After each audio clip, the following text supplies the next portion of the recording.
সরকারি স্কুলে টিচাররা জানে তাদের মাইনে সরকার দেয়, কোনো স্টুডেন্ট দেয় না।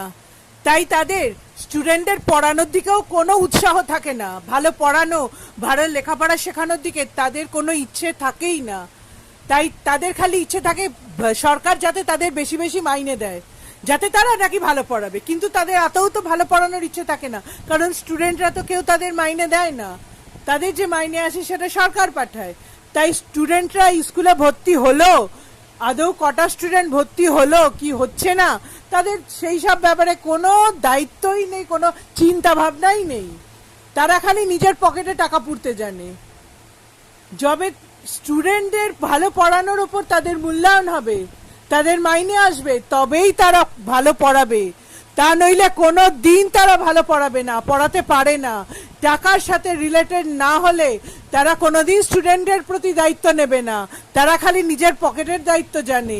তারা স্টুডেন্ট ভর্তি হলো কি না হলো, সরকার মাইনে দিল, খেয়ে পড়ে বাড়ি চলে যাবে। স্কুলে তারা পড়াতে আসে না।